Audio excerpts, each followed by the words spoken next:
Welcome to our YouTube channel Greenland. ഇത്തവണ ഞാൻ ചീര കൃഷി ചെയ്യുന്നതിനെ പറ്റിയിട്ടാണ് കാണിക്കുന്നത്. ചീര നമുക്ക് രണ്ട് തരത്തിൽ കൃഷി ചെയ്യാം. ഒന്ന് ചീര വിതച്ചിട്ട് പറിച്ചു വയ്ക്കാം, അല്ലാന്നുണ്ടെങ്കിൽ ചീര ഇതുപോലെ തടമൊരുക്കിയിട്ട് നമുക്ക് വിതയ്ക്കാം. അതിനെ പറിച്ചു വയ്ക്കില്ല, വിതച്ച് കഴിഞ്ഞാൽ പിന്നെ അവിടെ നിന്ന് നിന്നിട്ട് വളർന്നോളും. അതിനുള്ള ചീരക്കുള്ള തടമുണ്ടാക്കുകയാണ് ഇപ്പോൾ ചെയ്യുന്നത്. അപ്പോൾ അതിലെങ്ങനെയാണ് വിതയ്ക്കുക എന്നുള്ളതിനെ പറ്റിയിട്ട് ഞാൻ പറഞ്ഞുതരാം. ഇപ്പോൾ തടമൊരുക്കുകയാണ്. തടമൊരുക്കുക വലിയ വലിയ കട്ടകളൊക്കെ എടുത്ത് മാറ്റണം. നന്നായിട്ട് മണ്ണ് കൊത്തി ഇളക്കണം. ചെറിയ വിത്തല്ലേ, വലിയ കട്ടകൾ ഇതുപോലെ തടം നന്നായി കൊത്തി ഇളക്കിയിട്ട് പാടം ഞാൻ ചെറിയൊരു ഏരിയയിലൊക്കെ ചെയ്തത്. ഞാൻ കുറച്ച് വേറെ ചെയ്തിട്ടുണ്ട്. അത് ഞാൻ അടുത്ത വീഡിയോയിൽ കാണിക്കാം.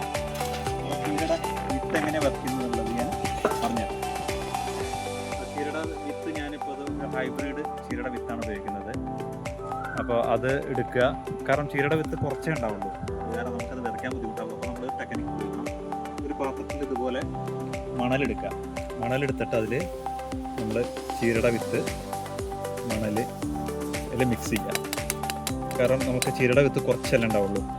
കാരണം നമുക്ക് വിതയ്ക്കാൻ കുറച്ച് ഏരിയ ഉള്ള കാരണം അതുപോലെ മണലിൽ ചീരയുടെ വിത്ത് മിക്സ് ചെയ്യാം.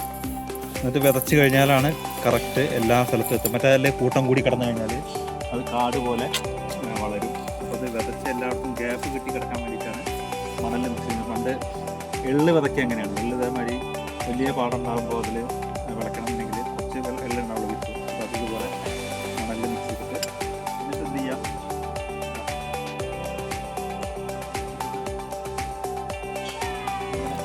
നമ്മളെ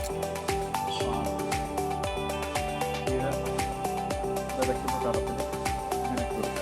അപ്പോൾ ഒരു കാര്യം ശ്രദ്ധിക്കണം, അതിൽ സ്വല്പം BHC പൊടി ചേർക്കണം. കാരണം ഈ വിത്ത്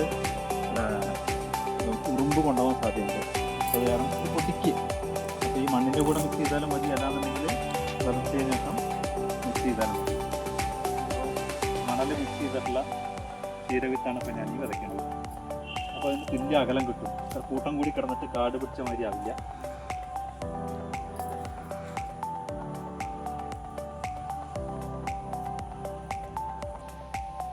നമ്മളിപ്പോൾ ചീര വിത്ത് വിതയ്ക്കൽ കഴിഞ്ഞു. വിത്ത് വിതച്ചിട്ട് അതിൻ്റെ മുകളിൽ കുറച്ച് മണ്ണ്, കാരണം അതിൽ നമ്മൾ ചവിട്ടിയിട്ട് നടന്നു കഴിഞ്ഞാൽ വിത്തുകളെല്ലാം താഴും.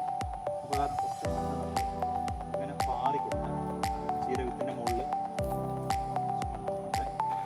പറ്റുമെങ്കിൽ ഞാൻ നേരത്തെ പറഞ്ഞ പോലെ BHC പൊടി ഈ മണ്ണിൽ മിക്സ് ചെയ്താലും മതി. കാരണം ഉറുമ്പ് എടുത്തുകൊണ്ട് വിത്ത് മുഴുവനായി. അപ്പോൾ അത് ഒഴിവാക്കാൻ വേണ്ടിയിട്ട് ഈ ഇടുന്ന മണ്ണ് എന്ന് പറഞ്ഞാൽ നമ്മൾ വിതച്ച ചീര വിത്തിൻ്റെ മുകളിൽ